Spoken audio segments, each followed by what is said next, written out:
Welcome, everyone, to Hardin Local Weekly podcast. I am Rachel Brantingham, and I'm so excited to be here with you guys today, as well as with the rest of the Hardin Local team. So we've got a packed show today with holiday events, local business news, and some delicious food reviews.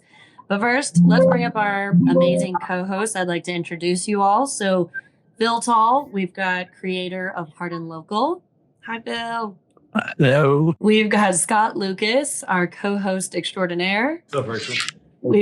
We've got Jon O'Brien, our events guru. How's it going? And Nate Bryan, our business news expert. Hey. And some of my favorites, Britton and Michelle, who always bring us the most amazing food. So our experienced eaters. And of course, I am Rachel Brantingham. I am all things real estate. So today we've got so much happening. Jon's going to run down the weekly events. Then he and Nate are going to guide us through this week's holiday event guide through Christmas. And Nate's got business updates for us. Phil has a special business feature, and Britton and Michelle, they visited Duff's famous wings, and I can't wait to hear about that one. So before we dive in, we have some exciting news. So Hardin Local is now available on Spotify, Apple Podcasts, iHeartRadio, and Amazon Music. So if you enjoy listening or watching podcasts on those platforms, please follow us. And if you don't, but you have a friend or family member who does, please invite them to follow us. You can find all the links at hardinlocal.com, and that's where you'll find our full link tree with all our social channels. Follow us on LinkedIn and subscribe to our YouTube channel so you never miss an episode. If you're watching on Facebook, make sure you hit the follow button right now. And please drop your comments, questions, events, or business news in the chat. We love hearing from you, and we'll try to respond to as many as we can before we wrap up. We even pause occasionally and bring you up on the screen and try to address your comments in real time. So share this stream with your friends, family, and neighbors, or anyone you know who loves Hardin County as much as we do. So, all right. I also want to highlight something exciting coming up in January. So Young Professionals Network and Hardin Local are partnering for Insights and Impacts 2026 at Tequila House on January 14th. This is going to be a fantastic event. I actually get to MC the event, and so I'm super excited. Phil, were you going to share? I know last week you mentioned that there was a major donor and there was some matching going on. Would you want to share a little bit more about that? Yes. We are excited that we have a donor that Dustin, president of YPN, drummed up, who is going to be matching every dollar, raise up to $10,000. That's amazing.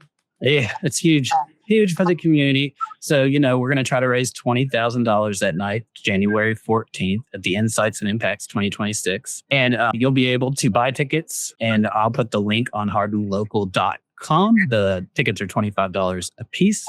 We're also looking for anybody that wants to donate to the silent auction, which will be benefiting the Project Give Back Scholarship from Central Kentucky Community Foundation. And so tickets will be available. If you're interested in donating to the silent auction, please contact Jana Givens at 270-304-8843 or Dustin at 863-288-5871. Awesome.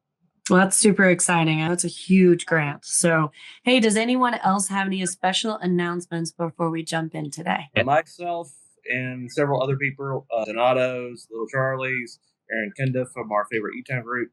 Britton's been involved. We got so many businesses involved. But Saturday at North Hardin from 2 to 5 is a special community-wide free dinner.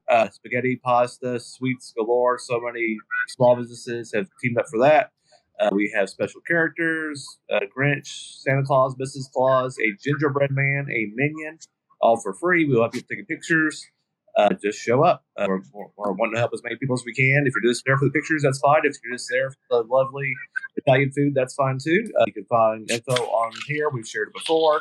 We're also doing community tour drives. So we hope that Santa, Mrs. Claus tries to give every kid a toy if they need one. So we got a lot of stuff going on. Thank you so much to all of our volunteers and partners. We couldn't do it without you.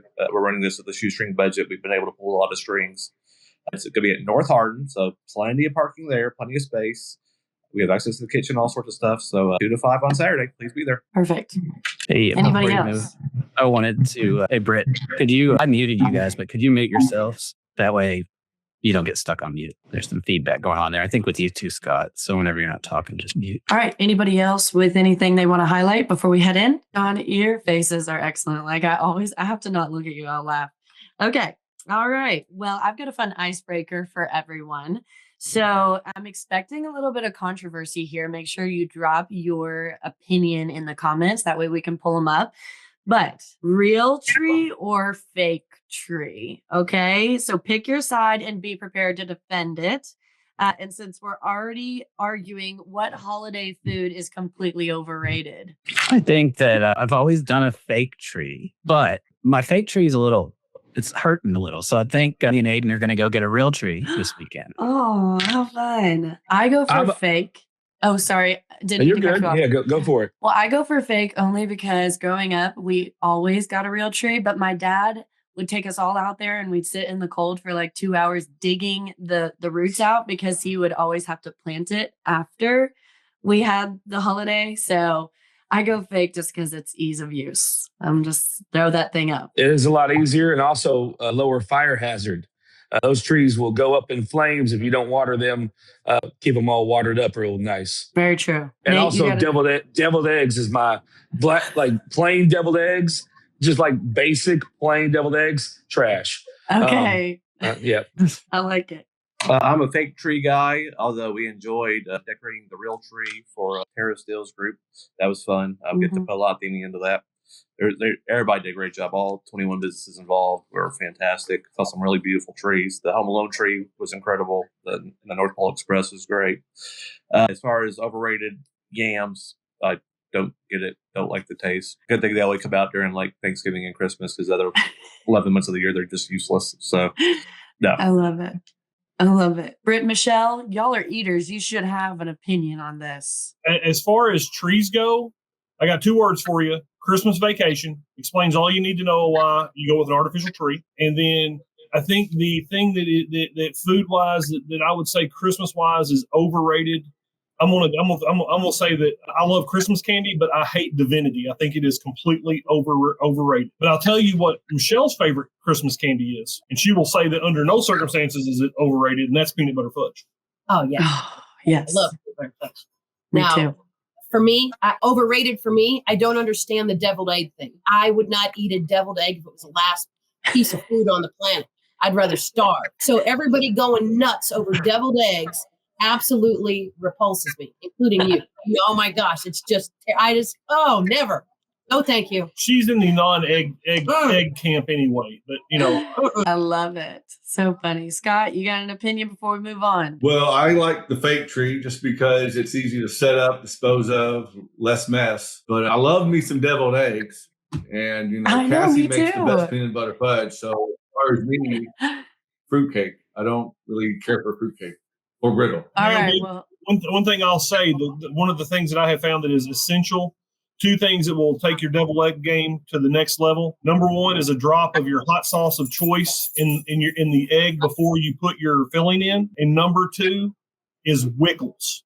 The hot sweet relish is an absolute must as a base. So I don't like pimple cucumbers. So it's already trash starting There's out. no help for you then. I'm sorry. Yeah.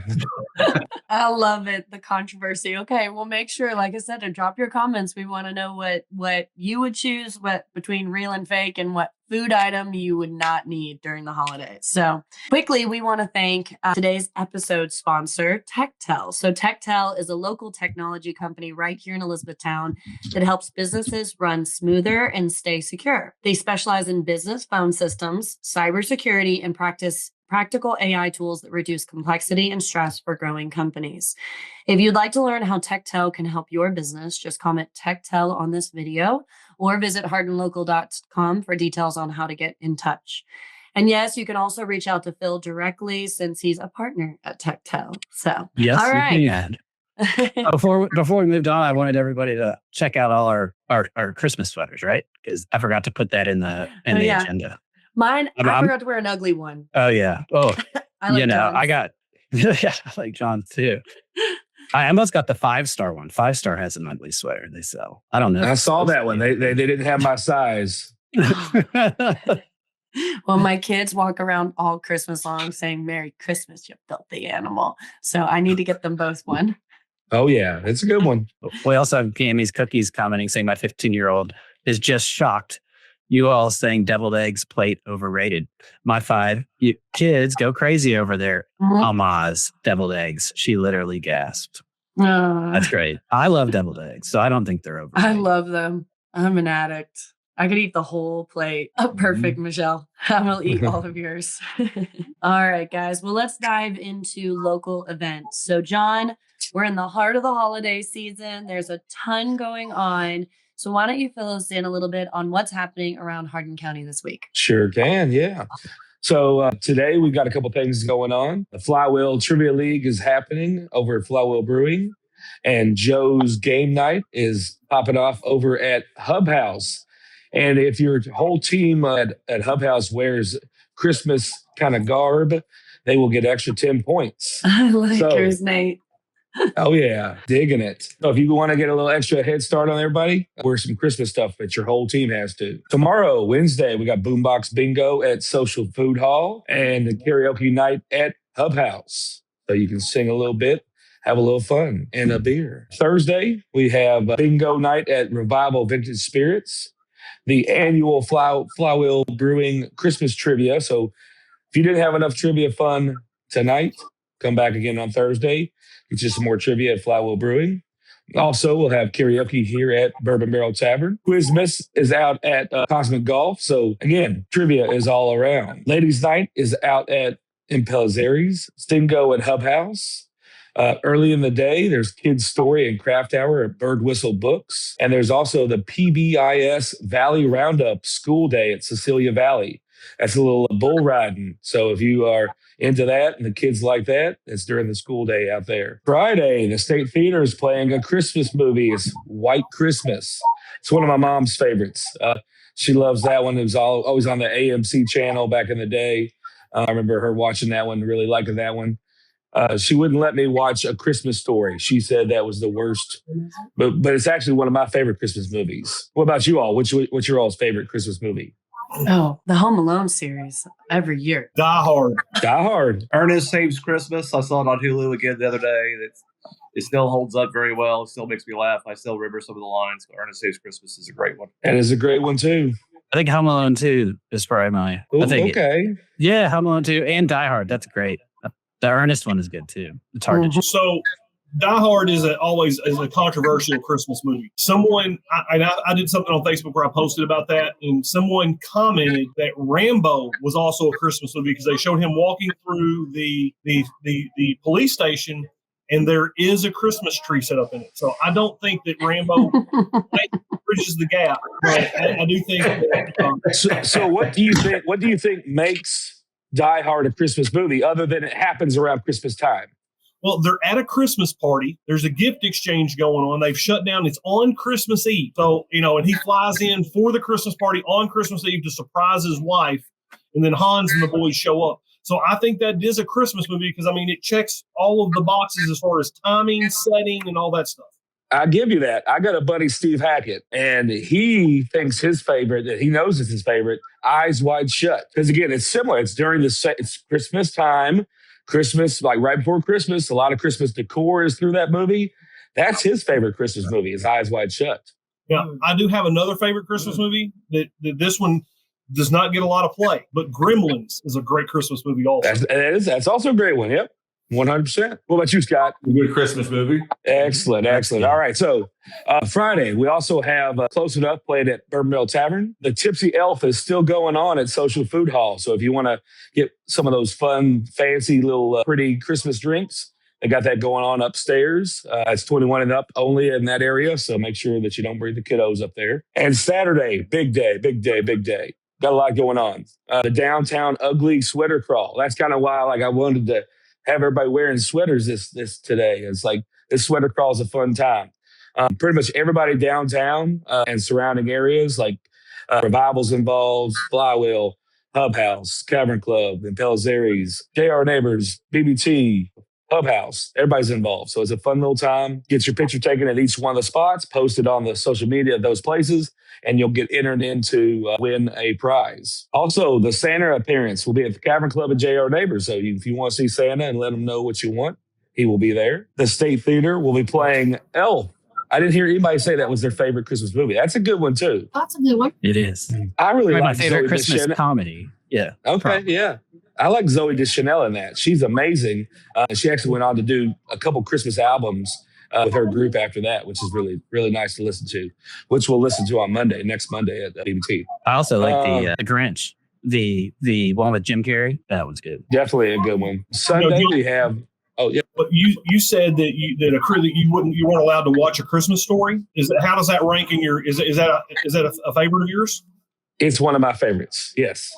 And all because of that one fudge. That's why I couldn't watch it. Yeah, my mom was very strict on things. So we watch that every year on New Year's or on Christmas Eve on PBS. It plays a couple times through. Yeah, it has to loop. 24 hours. One of the things that we had a chance to do really cool was we were in Cleveland one time and we went to the house is there. Yeah. And we got to do that whole museum experience, everything, and it was super neat. It was neat. Very yeah, cool. It was neat. Heck yeah. But the second one wasn't as good. I didn't think it was as good. I'm glad they kept the actor who played in the first one as the person, but it just didn't match up. But Sunday, after you've crawled through all the bars in downtown E-Town, there's a Sunday brunch at JR Neighbors and also a little yoga. Again, Phil, Yeah. come on now. If you're in town, we need to head over there. If I'm in town, that's going to mean not yoga things. But it's good to help kind of detox the next day. You know, you kind of just stretch out, get all the joints moving around. True that. That might We'll work see. after the ugly sweater bar crawl the That's night right. before. That's right. Wear your onesie down there. You're already cozy and just go for it. Don, Yeah, are we you shall going to see. that? What, the yoga? No, the ugly sweater bar crawl, but I'll yoga probably too. be bouncing around downtown Yeah. this weekend. How many? I've got another sweater to wear, but this one's the one that I wear today. Can I borrow that one? Because I really like that one. You can borrow it. How many years? I remember last year they had that event because I attended last year. Has this been more than 2 years in a row? It has been, I think, 3 years now. Yep. Okay, cool. Well, we went last year. It's such a fun event. If you weren't thinking about going, you need to go. If you were thinking about going, let this just reinforce.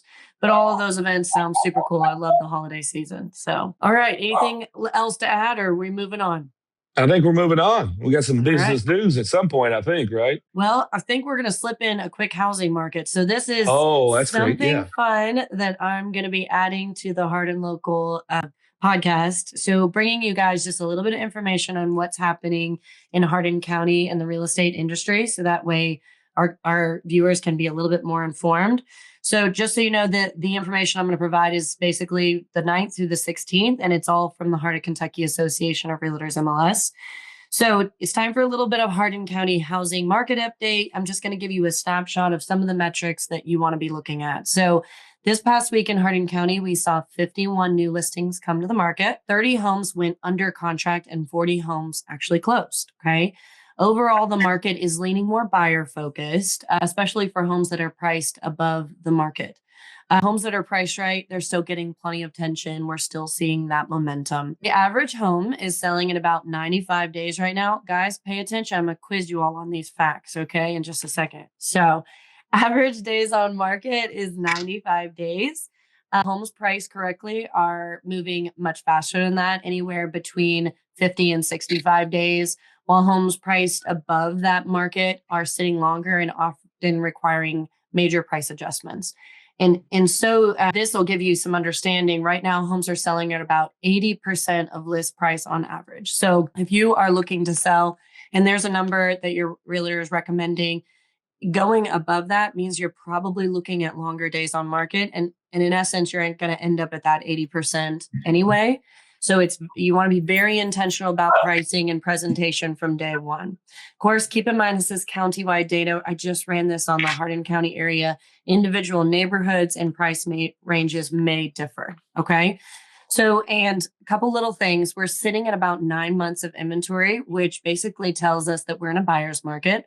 There's a lot of options for buyers to choose from. In this environment, home prices that are priced correctly and well presented are still selling, especially with the continued growth that we're seeing in the area. One important note for sellers is that, of course, there's always a seasonal slowdown tied to the holiday season. Not a lot of people want to be out shopping right now. They're focused on Christmas or they were focused on Thanksgiving previously. Those are very typical statistical seasons for the real estate market. That said, as I just told you guys, we're still seeing closings. We're still seeing things go pending. And that just speaks to the continued growth that we're seeing here in Hardin County. So for sellers, this market really rewards strong pricing, great presentation, and a clear strategy. Overpricing is getting corrected quickly, while homes that are positioned right from the start are the ones that are selling. So once again, this is why real estate is always local. If you want to understand what these numbers mean for you and your specific situation, that's where good advice makes all the difference. So speak to a local agent that can help guide you. All right. So now we're going to, thanks. That was my first. So here we go. We also have Jonathan George said, he said, I need a hat because I could pass for Elf on the Shelf. I guess I could see it. Thanks, Jonathan. All right. Let's jump into our holiday event guide. So we just covered the local real estate market, but Jon and Nate have put together the holiday event guide for this week. Once again, I want to just give a quick shout out to TekTel. They're a local Elizabethtown technology company helping businesses with their phone systems, cybersecurity, and practical AI tools that make work easier. If you want to learn more, just comment TekTel below or visit hardinlocal.com. So with Christmas just days away, there's so much happening. Nate, would you mind to walk us through it? Sure. We apologize if we didn't get them all. If you have one that we don't have, please add it in the comments. Contact us on this thread. Find us on Facebook. We will try to get added. Phil does have a PDF, I believe, of all these on hardinlocal.com. Thank you, Phil, for that. I actually just linked it to your post. I didn't finish the guide, so. But there's a link there. Yeah, that'll work. As of Tuesday, December 16th, nothing for today. Tomorrow, though, if you like pizza and you like Santa, you might as well combine them both because pizza and Santa are going to be happening out at BlueOval. That's over by Exit 94. Mulberry, if you've never been over there, great food, great pizza. It's a small regional chain. They will have Santa photos, games, and a full family night from 5 to 8 p.m. If you can't wrap your gifts for whatever, we got you covered. Empowered Life Gift Wrapping Fundraiser. That's in Project Learn Building in Elizabethtown from 3 to 7 p.m. They will gift wrap your stuff for a donation, and this does support a local nonprofit. They do a good job at the wrapping. Frankly, I just like gift cards and trash bags. It works wonders. But if you want to look nice for people to rip it up later, that always works too. John's already mentioned these. Flywheel Brewing's got its annual Christmas trivia going on. Down at Flywheel from 7 to 9. If you like more trivia, you go over to Cosmic Golf on the other side of town at 7. And we mentioned the Grinch. He will be in town Thursday, December 18th at Surpass Behavioral Health Systems from 5 to 7 p.m. Crafts and hot chocolate and the Grinch too. Friday, Jon already mentioned White Christmas is happening downtown. State Theater is always a great place to watch a movie. The Nutcracker, I've got several of my people I grew up with, their kids are in this. The Nutcracker's over at the Performing Arts Center in John Hardin, the PAC. That's at 7. The opening night of the Beloved Christmas Ballet, that's Friday night at 7. And one of the last days of the Holly Jolly Christmas experience is over at Icebreaker Community Center. You do have to have a ticket. You get Santa photos, crafts, cocoa, and a festive shuttle ride through Christmas in the Park. There are lots of new Christmas in the Park ones this year. The Grinch one, especially. I forget which business did that one, but that one blew my mind. Jon, I'll let you take on Saturday because there's a lot of stuff on Saturday. Yeah, we got Breakfast with the Grinch at Heartland Elementary, 7-11 a.m. Free breakfast with Santa Claus at Don Franklin Hardin County Ford in Radcliffe, 9 a.m. to noon. Free photos and treats, so bring your camera up there. Follow Maple Farm Christmas Market. Follow Maple Farm, 10 a.m. to 1 p.m. It's a hands-on holiday fun for kids and family. Cookie for Santa, it's cookie decorating class, Firefly Nutrition. Hands-on teaching you how to do it from 11 a.m. to 1 p.m. Merry and Bright Customer Appreciation Events at the Akasha Awareness, noon to 6 p.m. It's a little longer event, so you can do some of those earlier ones and still kind of hit that one if you want to. It's a relaxed holiday appreciation event for the customers. Free AL family children's Christmas party. American Legion Post, games, pizza, movies, Santa, Totally free for families. So come on down. It's from 3 to 8. Downtown Crawl, we already talked about. It's going to be a big one, guys. Come on out to it if you can. Santa is going to be at the historic downtown theater. Historic downtown will be at J.R. Davis again. Talked about that. Elf at the movie theater. Nutcracker is still going on. Another day performance, 2 p.m. and 7 p.m. performance at the PAC. Empowered Life gift wrapping fundraiser still going on, 11 a.m. to 6 p.m. So if you need that wrapped up, they'll take care of you. Donations, give them. You want to take Sunday? I'll take Monday. You have Sunday. You got Monday too. Goodness. So many things. Hands-on Christmas centerpiece workshop. So if you want to create those wonderful centerpieces that you can have to place that turkey right in the middle of, or ham, because that's another big one, right? For Christmas, turkey or ham. That's a big decider. Clubhouse is doing that. The Nutcracker, again, is going on, 3 p.m. Almost There Christmas, cantata, Tunnel Hill Baptist Church, powerful musical retelling of the Christmas story. Mama stocking swap. Wishing Well Nutrition. Moms get a rare night out and fun night swapping stockings. And a Santa at She & Co. She & Co. down here, their new location near downtown. Professional Santa photos by donation. So you can donate to get your picture taken. Monday, I don't know if we've seen this one ever in this area before, but the iconic, original, and official Coca-Cola Bear will be at Cosmic Golf from 5 to 8 p.m. Free photos and holiday fun with the iconic Coca-Cola Bear. I did pose with them in Atlanta at the Coke Museum down there. I don't know what happened to my photo. I think we lost it on Facebook, but they're always a good time. I don't know if I've ever seen the Coke Bear down here, except maybe a parade. And Danny O'Brien, somebody's family member, is chiming in here and said the White Christmas showing at the State Theater Friday is only $3 per person. Great inexpensive date night. That is true. And it's a great place to watch it. And I think usually popcorn's pretty cheap too. And also on Tuesday of next week, Papal's Barbecue will be from 10 to 6. We have a free presents and meeting Santa. Every child gets a toy and a visit with Santa completely free. And a reminder, we have a lot of ongoing stuff. Christmas in the Park over at Freeman Lake Park, 6 to 11. I've said this before. I will say it again. Please, you heathens, do not come from the north and to try to cross over Dixie. Don't do it. Stop it. Not making any friends with me. Come down to the south side and come in like a normal person. All you're going to do is making people mad and causing wrecks. Don't do it. So come in from the south, come in from downtown, enjoy downtown, then drive through and come up. Makes it much easier. Festival of the Trees over at Colvin Community Center. There's some great trees, and it's indoor and it's heated, so definite plus there. Some awesome trees up there over at Colvin Community Center. And Christmas Village at Brown Pusey House. I haven't been out there yet. I'm going to try to do it Saturday after our dinner. But those lights look fantastic down at Brown Pusey. That's where I got married, was Brown Pusey Garden. So there's a soft spot in my heart for Brown Pusey. That's from nightly from 5 to 10, even on weekdays, and goes all the way through Christmas Day. Lights, carolers. I don't know if they have carolers every night or what time they're there, but I know they do them probably weekends, I would guess. And Santa's also down there around. So that's everything we got, Rachel. Awesome. I'm super excited about the Brown Pusey House. I want to go. So I'm going to try to squeeze that in this week.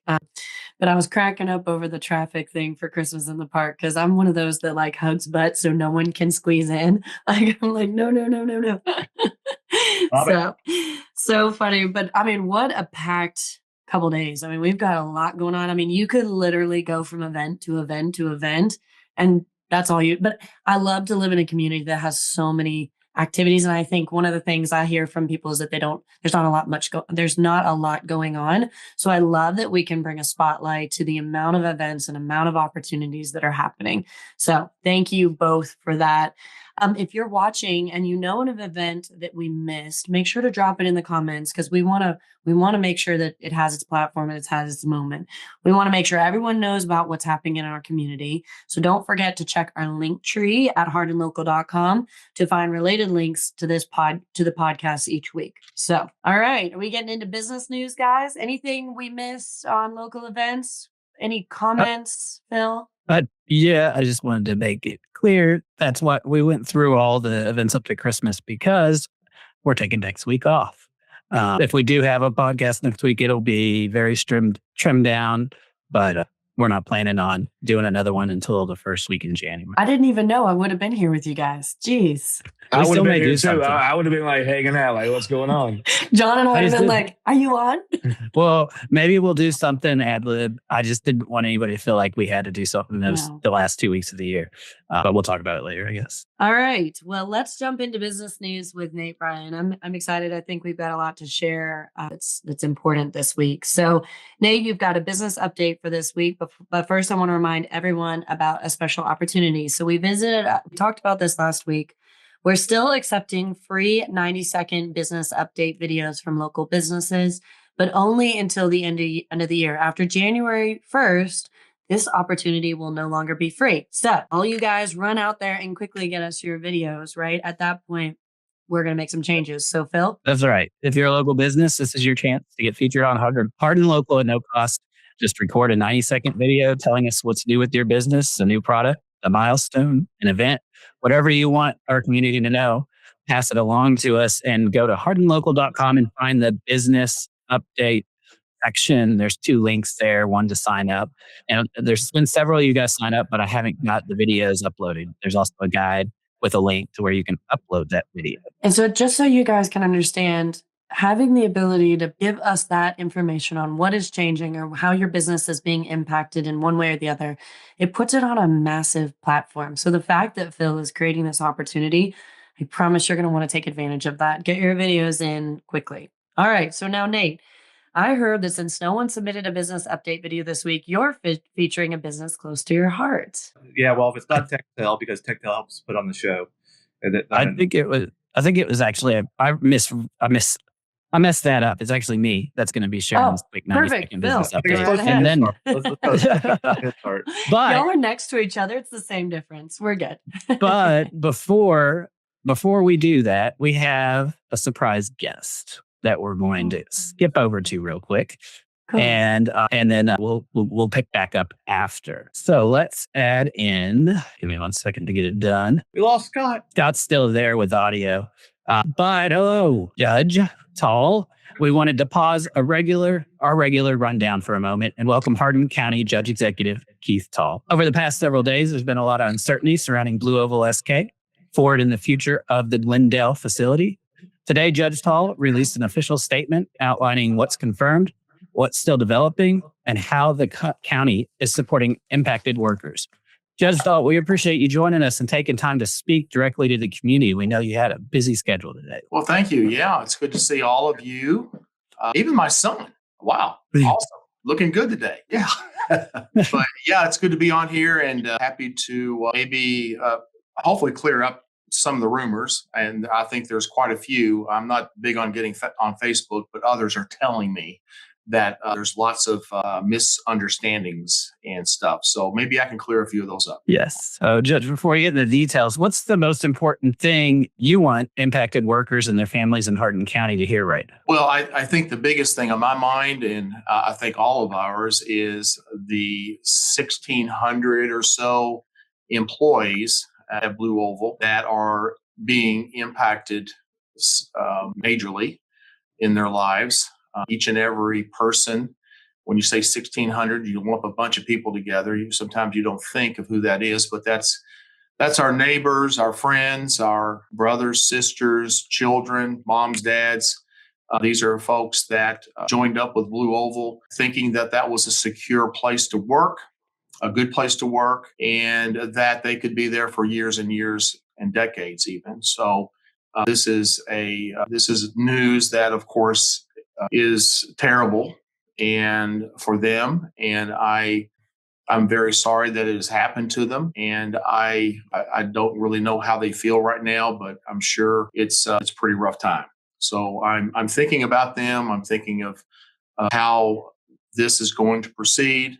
My understanding is that they have about 60 days of getting paid. So it's not very much time to find another job or to try to make different plans for their lives. So that's probably the biggest thing that I'm thinking of. I mean, there's all kinds of other stuff going on, but my heart goes out to all these folks. Yes. Your statement referenced approximately 1,600 workers that would be laid off. And you also mentioned that you're committed to providing resources and support systems to help them that are going to be coordinated. Have you guys, as your team, talked about that at all? Not yet.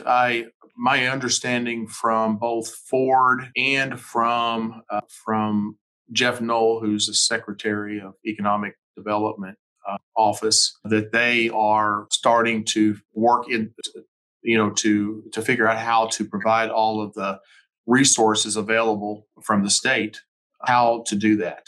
And so they are working on that right now. And I'm pretty confident I'll be working with them and making sure that we get the resources started up as soon as we possibly can in the next weeks to start providing help, start to provide resources to figure out, what jobs are available out in Hardin County and even beyond. Try to figure out how to get all these folks re-employed, at least for some time until they could possibly be employed by Ford down the road. But that's down the road. So, I mean, nobody's going to be able to sit around for the next 18 months and wait for Ford to finish up what they've got to do to provide those jobs. So, yeah, this is difficult, but I believe that we're going to have some good resources available to us and to this community to help them through that. All right. You expressed optimism in your quote about Ford taking over the Glendale facility from the county's perspective.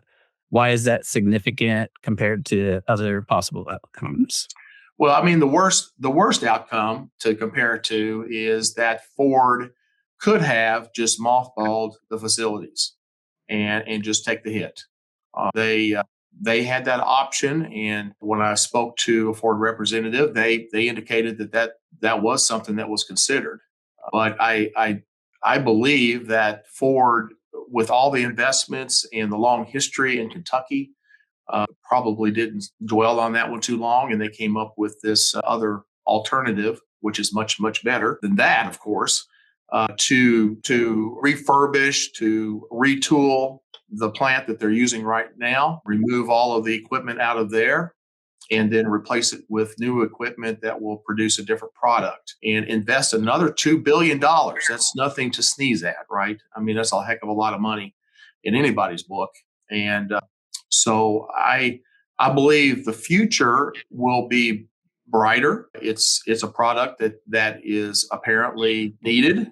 And I've heard different rumors about how far behind orders are for these types of batteries. But I think that just the fact that we're going to be dealing directly with Ford Motor Company, we know who they are. We have contacts with them. They have people established in Kentucky and in Frankfurt. So there's a lot of good things in the long run that will probably come out of this. Okay. For viewers trying to separate fact from rumors, what are one or two of the things you can confidently say are confirmed, and what are things people should expect that you've been hearing that are rumors? Yeah, I think one thing just to keep in mind that this is early in the process.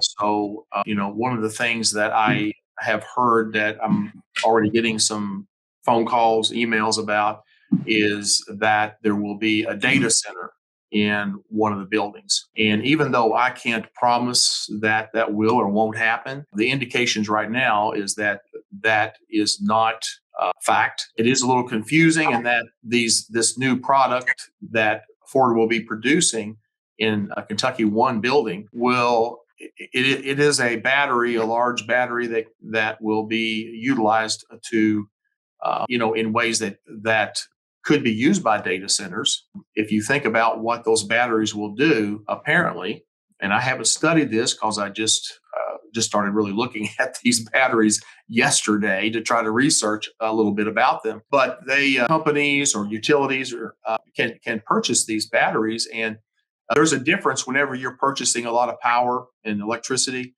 There's a peak time, and you pay more for that electricity during peak times and pay less other times.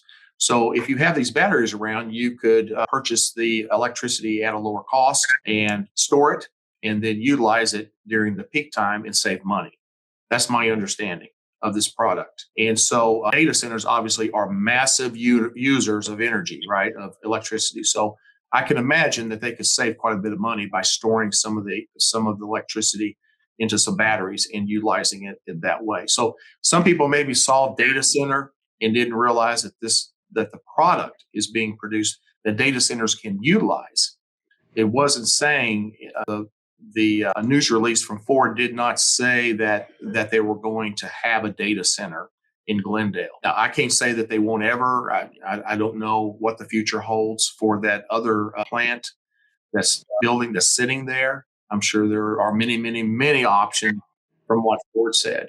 So it's a fantastic site, that Ford can utilize for lots of different options and lots of different opportunities in the future. That's probably the biggest thing that's hit me. I don't know if there's something else that you're aware of. Any of you are aware of a rumor that you're not sure of. I'll just speak on it, but I'm pretty sure I know this for a fact. But I already saw it out there that they threw your name out there, Jeff, Andy Games, Daniel London, that you all knew about this, that this was all happening yesterday. And I don't think they can be further from the truth. I'm pretty sure that this blindsided all of it. It did. None of us knew about this until the news release came out from SK On last Thursday, right? Last Thursday morning. Yeah. And then the phone call started at that point. So no, I didn't know anything about it at all. It surprised me.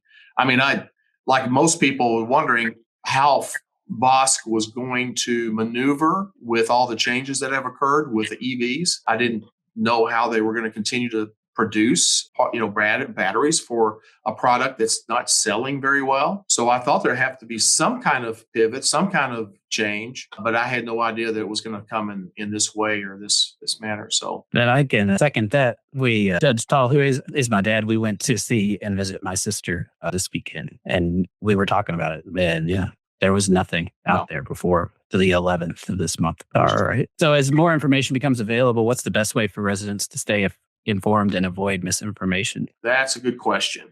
I don't have a specific website, or I would just say stay tuned to Hardin County government website and Facebook. I mean, we'll try to keep on top of the latest information that is factual as we know it, and try to get that information out as best we can. I've not been given a site from Ford yet.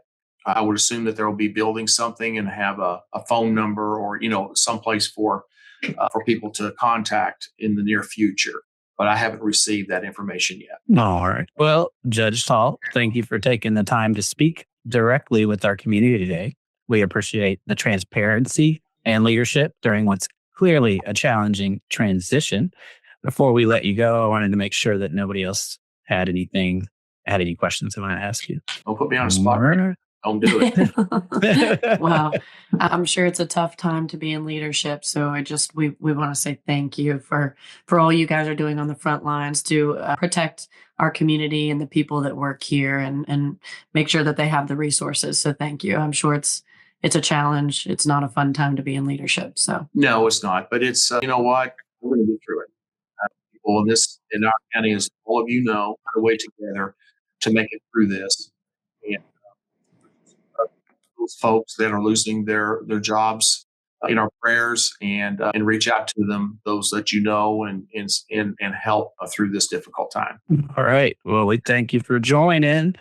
We know you're busy, so we'll let you head out. And I'll talk to you soon. All right. Thank you all. Have a good day. Thank you. Thank you. Thank you. Phil, I'm going to hop off for a little lunch before to go work as well. Okay. I'll see y'all you. Maybe next week. Maybe. We'll see. All right, Phil, do you want to kind of to get back into things? Of course, I'm sure we're going to break down this BlueOval thing a little bit more with Nate, maybe further on. So, but before we really go into that too, or do you want to cut into that? Well, what I'd like to do is let Nate go first, because I know he probably has to work this afternoon.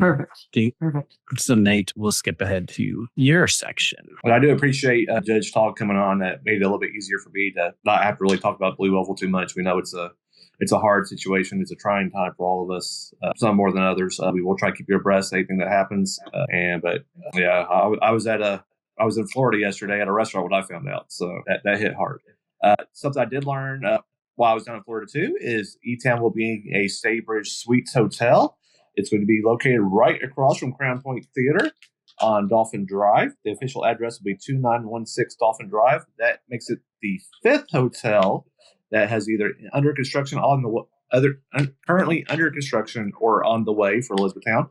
First one I think announced was the Courthouse Hotel. I really don't know what's going on down there. It's supposed to be a boutique hotel. I haven't seen anything out there the last couple of days. I'm sure it's all interior at this point. I have no idea when it's going to open or anything like that. Home 2 Suites, the signage has been up. They've been hiring. I think they're shooting for early 2026. That's out by Cracker Barrel, Texas Roadhouse, Hilton Garden Inn, whatever you want to call it. That's over there. The Residence Inn is starting to look like a Residence Inn. It's right across from E-Town Swim next to Window World on Ring Road. You can see the Residence Inn, the little tower I think that they have. And then the Hyatt Studios, that's just I think last month, maybe October, November. That's going to be going on the south side, where when the interstate comes out, where the old hotel was, Cardinal Inn. Hyatt Studios will be going there, and Staybridge Suites.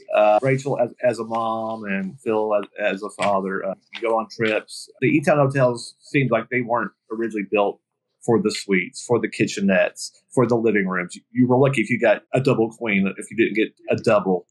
So it seems to me that we need more hotels like Staybridge Suites and Residence Inn and Hyatt Studios, which all three are now the whole studio, kitchenette, whatever brand. Awesome. No, I do agree with you. Something else will be coming to 2026 in E-Town. We will be having a murder mystery dinner show.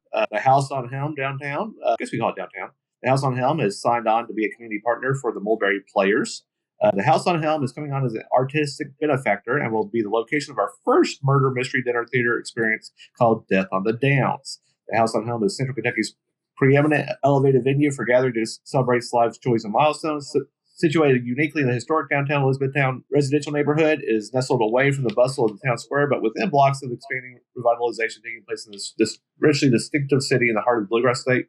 We are beyond thrilled to be partnering with Joy at the House on Helm to bring you this unique, immersive theater experience on an elegant, historic setting. To learn more about the House on Helm, visit www.thehouseonhelm.com.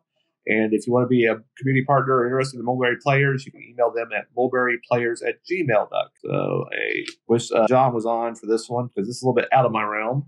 Scott, too. 2D's Tattoos. I've never heard of them. I know that they follow me on Facebook. She's got 4.7 thousand followers. That's more than I got. Self-taught Christian. Not self-taught Christian. She's self-taught tattoo artist, Christian cancer survivor. I believe it's Vicky Kane.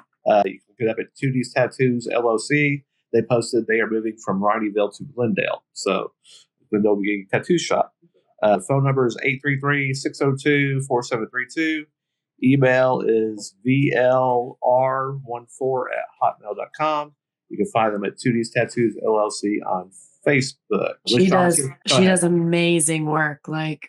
She's a fantastic artist. We've got to work with her through real estate and oh my God, unbelievably talented. So you got to go see her for your tattoo work. I wish Jon was here for this one because he went. I haven't been yet. Laker on Dixie is now open. I do know that they people said, hey, where's the fish? Well, the fish is coming. So Lakers on Dixie will have the famous fish that Lakers on Stevensburg has. You can find they do have a Facebook page. I have referenced before. It's Laker on Dixie. It's not the other Lakers. It is the same company. It is the same brand. Same people behind it. Different menus. Obviously, they have sit down. They have other things. But Laker on Dixie is basically where the Goldenrod was.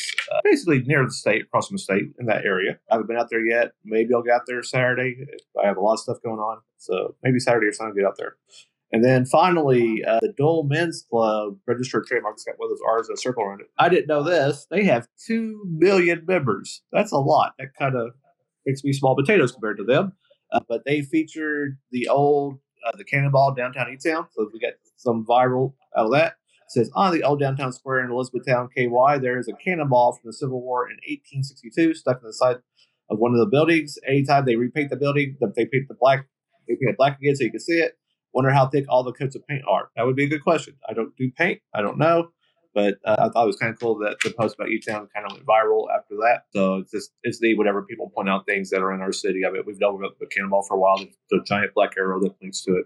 So if you've ever been downtown on the square, look for it. It's kind of a neat side story if you've never heard about it. No, that is huge. I remember going down there as a kid and seeing it for the first time. And now I look for it every time I'm down there. So, getting that kind of national exposure really puts Hardin County on the map. So it's a big deal. Thanks, Nate. And remember, folks, if you have business news to share or want to submit your free 90-second video update before the end of the year, head to hardinlocal.com. Anything else, guys, before we move forward? I will do a very brief, since we had Judge Taul on, I'll do a very brief update on TekTel.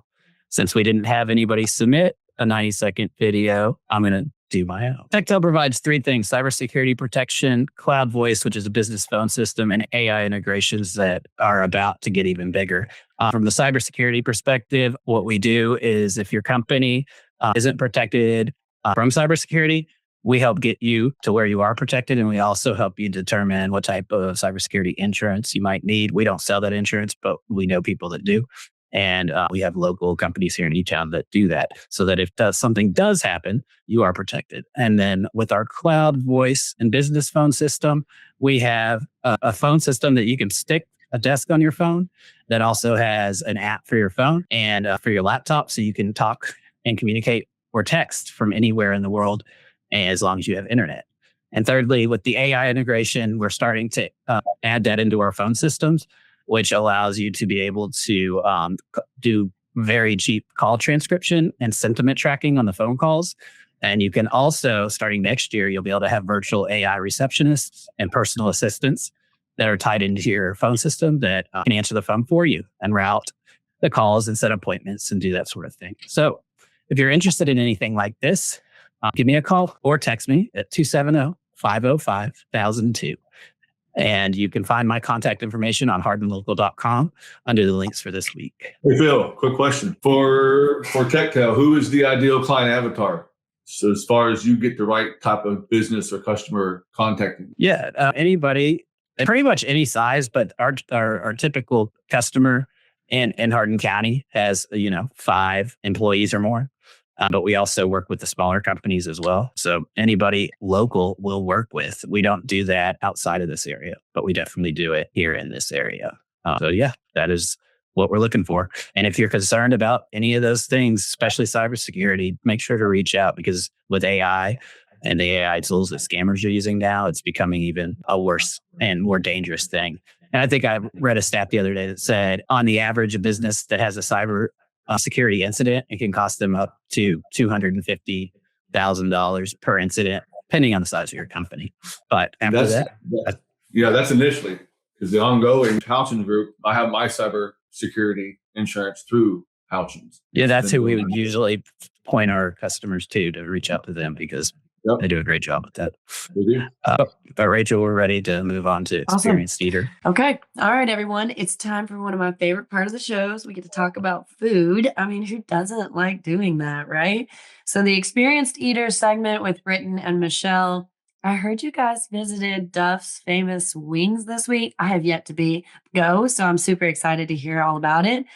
So let's jump right in. Why don't you guys introduce us? All right, there we go.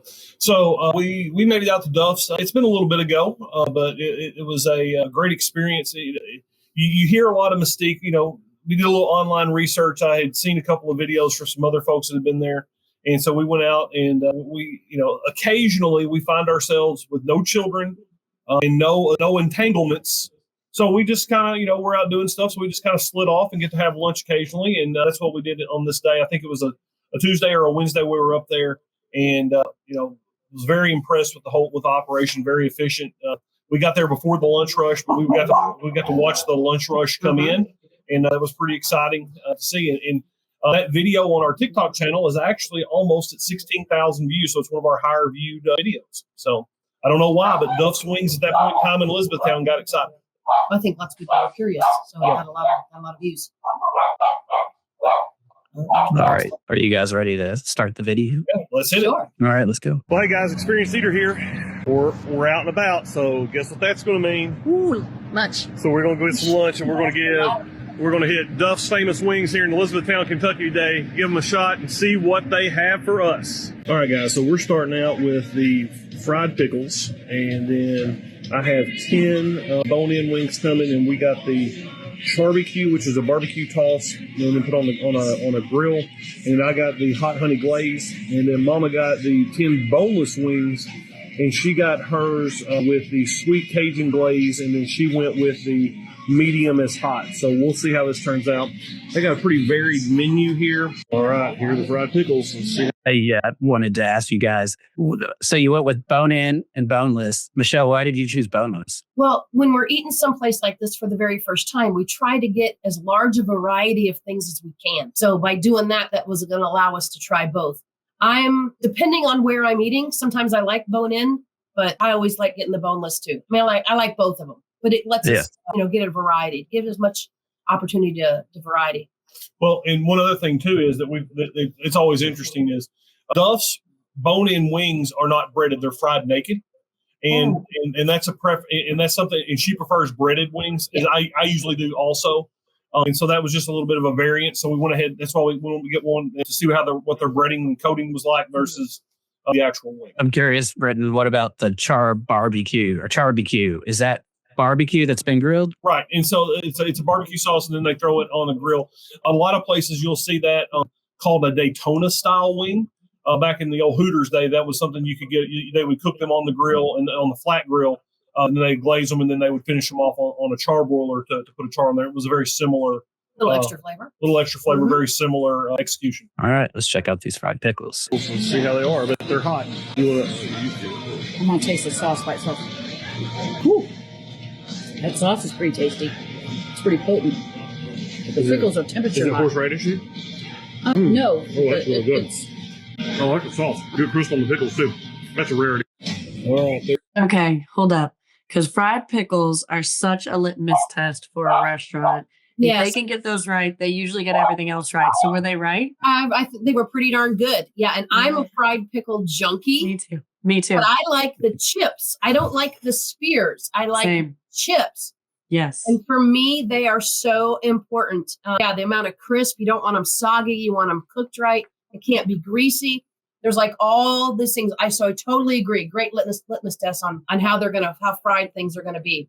I mean, you convinced me to go there just based on the fried pickles. So let us know when we're going, and we'll meet up. I mean, okay. There are some things on the menu that I haven't got a chance to try yet, and that beef sandwich is one of them. Yeah, we need to go back.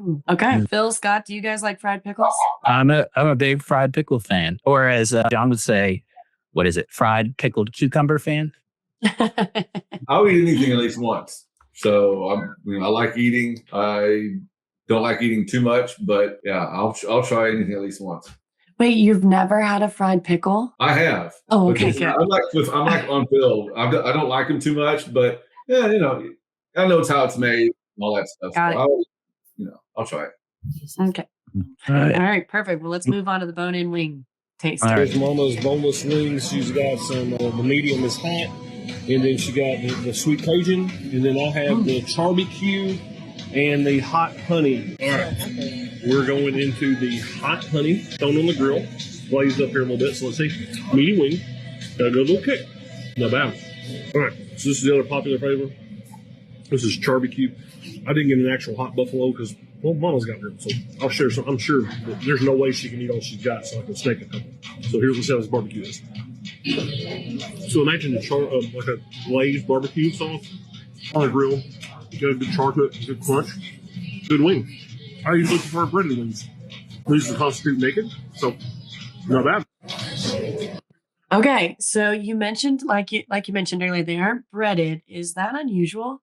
So it depends on your school of thought. There are some very distinct fan bases that you can have breaded, you can have unbreaded, you can have. And then you can even go as far as battered, because like if you go to some place like say Roosters or Hooters or somewhere like that, that's not just a breaded wing. That's a little bit. It's breading plus because they're kind of thick. Because it has to do with whether they bread them wet or whether they dust them and throw them in there. So you got a couple things to do with it. But this buffalo style, the original style, is done where they just threw the wings in the fryer and then they sauce them. And so. And like I said, it's one of the things I try to be very unbiased to what I like, because we all know what we like, and we always kind of elevate what we like a little bit better than that. And so I try to base my review based on execution of how it's supposed to be, not necessarily what I prefer. I appreciate that. Now, somebody else in our group is not quite that unbiased. It's whether she likes it or not, and what she likes is always better than what she doesn't like. I'm not saying anybody, I'm not pointing. I know. I wonder who you could be describing, but she must be magical. So we could even throw in Jon O'Brien, who commented after he left. Definitely not a fan of any fried pickled cucumbers. I'll take all of his. I love them so much. Okay, and I'm assuming the hot honey, that sounds like, to me, that sounds really good because I like things that are sweet and spicy. Is that sweet and spicy combined? Absolutely. And I'm very much of a fan of, I don't like hot just for the sake of hot. I like hot, and sweet is always a good offset for hot, especially in barbecue or anytime you're dealing with smoked meats, fried, deep fried things like that. I think that and even like I've had hot fried pickles, spicy, and they're always better, I think, when they're sweet. Because you can get some stuff that's just pretty wicked hot, and I'm too old for that. I'm not the let's see how hot I can eat it. I want heat and flavor. I think some people are super concerned with the hotness, and you got to have hot and you have to have flavor. You can't have just hot. Then there's nothing there. It just burns your face off and you get nothing out of it. But I agree. I like a hot and sweet. I like a hot and spicy. I like hot, sweet, and spicy all together. That's one of my favorites. So yeah, I like a good assortment of sauces for sure. Carrie Elrod agrees with liking sweet and a different type of spicy. Sweet Cajun glaze is so good, she says.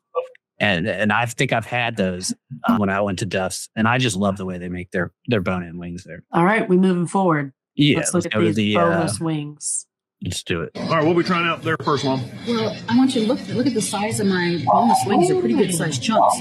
So that's pretty nice. And look, there's a side cut of one, nice good chunk of meat. I'm going to do my buffalo here first. And they list their medium as hot. That's pretty tasty. I like that. All right, so this is the sweet Cajun? Yes. And look at those there. Yeah, good little chunk there. And I'm going to say that's very good as well. Very similar to a Nashville hot. That's the sweet Cajun. That's a pretty good little chunk of meat there. Very, very impressive. I had to fight her for it. Oh, I like that flavor. Good bite. I'm normally a bone-in guy, but I like the boneless a little better than the bone-in because of the breading. No, overall, everything's been spot on. So the meat. I am a huge boneless fan. I just like to just cut them up and eat the whole thing. So those look like huge chunks. I'm impressed. It makes me want to get I was them. surprised. Yeah, they look like they were very meaty. How did sweet Cajun compare to like what we would consider medium? On the spice level, I don't think there was anything that I would, even with the medium being hot, I don't think there was anything that I would say was hot. Okay. From that standpoint. All very flavorful, all very, a very reasonable amount of heat for what you're getting. Now, when I go back, I'm going to venture down the hot scale a little bit and just see what their hot's really about. Just, I'll have to toughen up and see what I can find out. But I think when you go to some place for the first time and you're talking about hot is relative to each place separately. So sometimes we might go in and we start off with a mild, no matter where we go the first time, because you never know how neutral it's going to be. So you always start off like at that mild and see how it is. And then the next time, next time we'll take a next level up. We both do like some heat. And sometimes you order mild and it burns your face off right out the gate. And then you're glad you didn't get hot. So, and I've been places. This is not a theoretical lesson. This is something I've learned in person, in the quest for Nashville hot chicken or some of the other places. Yeah. I have made the mistake of getting hot or getting medium and getting hot and it be almost to the point where you couldn't eat it. Couldn't eat it. So that's never good. Jon O'Brien just commented again. He must be watching. Medium hot with the lemon pepper dry rub added is amazing. A little combo. Thank you for that, Jon. All right, let's finish this video. It's hot. Let's see. That's accurate. Ooh, a little burn. Good flavor. Well seasoned. I like it. Well, we just finished at Duff's Famous Wings, and so I'd probably give it about 7.9. So 8. It was a solid B. The wings were not my preference, but they were executed well. A lot of times when people don't bread their wings, they're not done enough. But they were crisp. The sauce was good. Her boneless wings were fantastic. The pickles were solid. So overall, not a bad experience. I'd say, very good. If unbreaded wings are your thing, and there's still a lot, there's a lot of other things on the menu that I'd be interested in trying as well. Sure. You got to give them a fair shake and try lots of other things as well. That roast beef sandwich, I saw one go out, looked really good. Fried bologna. Fried bologna. So, definitely we'll come back up here and give this a try. Our service was great. Food was very good. So, if it's a new business, come up here and give these guys a shot and see what you find on the menu that you like. But you definitely need to give these guys the experience. All right. So you guys gave it an 8. That's a solid score. It sounds like the execution. There's only 2 restaurants in E-Town that get a 9. Oh, really? Yes. Are you going to tell me which ones? Because I think I missed one. Yes. And Namaste. Okay. Those are my 2 favorite restaurants. So we are so alike. We can go eat anytime. And that's the hard part, because you get to be creatures of habit, and there are some times that I just don't want to put up with the mess of going and trying somewhere new, because I want to go and I want to get what I know is good or what I know is great, and I want to be, you want a sure thing. I want a sure thing, and I have never had a bad thing at 2B Thai, ever. Same. And, Patrick does a great job there. But one of the things I'll say about Duff that I have followed. I have seen, anytime, let me say this. We haven't gone to Lakers yet because we want them to have their process down and have their feet and have their legs under them. Because I think a lot of people, they go to somewhere brand new, and because they don't understand in the restaurant business, the amount of evolution. It's not just restaurant, it's any business, IT. Absolutely. There has to be that people, process, and the product have to be refined till you get it to where you want it to be. And so when we wanted to get Lakers, let them get established and get going before we go, because, like I said, especially as we're focusing on local mom and pop owned places, I want everywhere that we go to be knocked out of the park and be a fantastic experience. So because I'm not going to lie to our followers whether something was good or not, but at the same time, I don't want to be detrimental to somebody that's out there cranking down, trying to make a living and do what's best for their family and their business too. And so, I want to do everything I can to help them put their best foot forward. Gotcha. Things about with Duff's, I have seen online, they have been their reviews and everything I have seen, they're refining their process, and they are definitely creating better products. So that's awesome to see that. Yeah. I went out there recently, a week or 2 or 3 ago, and everything was great. I mean, I love their wing. I love that type of wing, though. That's the way I prefer my wings. So I can't wait to go back. May go this weekend. Well, give us a holler. We may actually be sitting at home on Friday night doing this. I don't know. You never know. I do like an unbreaded wing once in a while, but I like to have that cooked extra.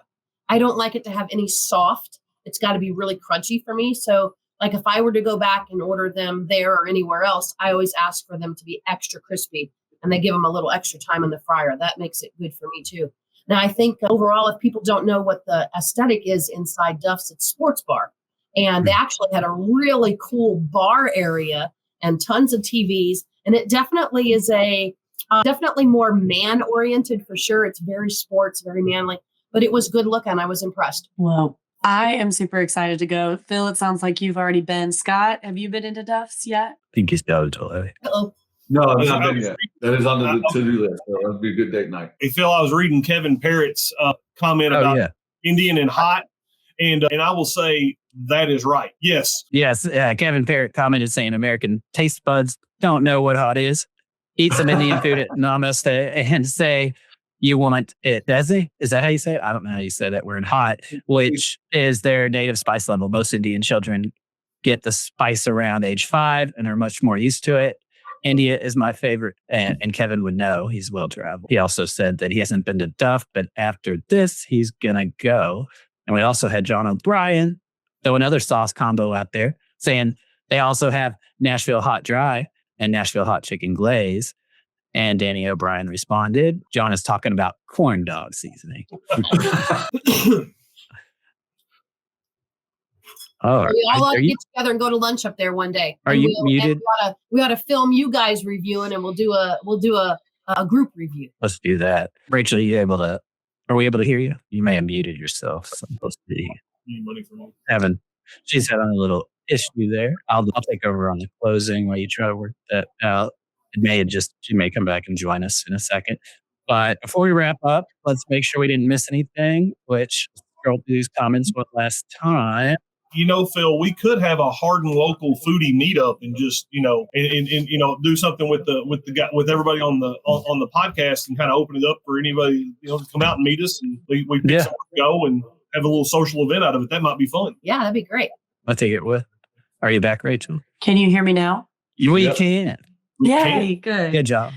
All right. Well, if you've been to Duff's Famous Wings, drop your recommendations in the comments. What flavors should Britton and Michelle and Phil and I and Scott all try next time we are there?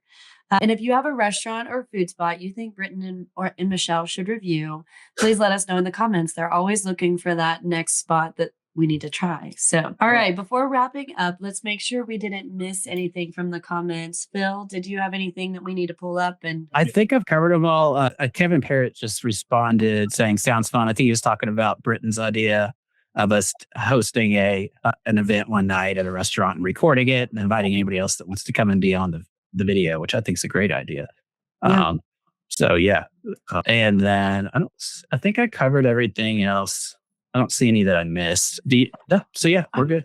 I think I just wanted to, we really didn't get much chance to talk about like Judge Keith Taul coming on, but I did want to speak to like our community as a whole, as the impact is felt from this news that, I think all of us, our hearts go out to everyone that's going to be affected by this, and where we want to be involved in supporting those in our community that are struggling with this adjustment and trying to figure out where they're going to be, moving to work and, what resources are available to them. So I know we really didn't get to talk too much about that after Judge Executive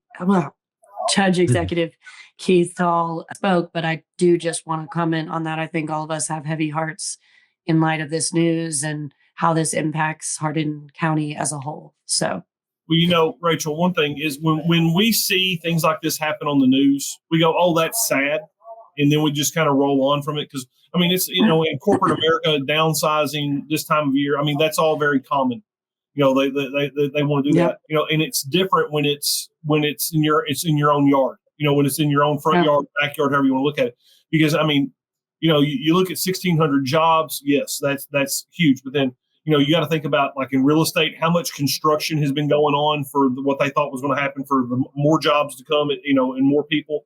You have people that were betting on that. You have, there's been changes to infrastructure. there's been a lot of things in growth and pressure and changes that have happened here that now this really, is kind of, can kind of put some people, other people besides those that have been laid off, are going to be in some very tight spots, especially moving into the new year and into the first quarter.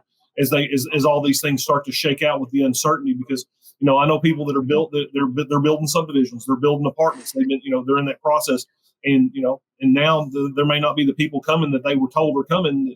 That they've got to figure out what they're going to do, and so that can have has major impacts on all of us in the community, not just those that'll be.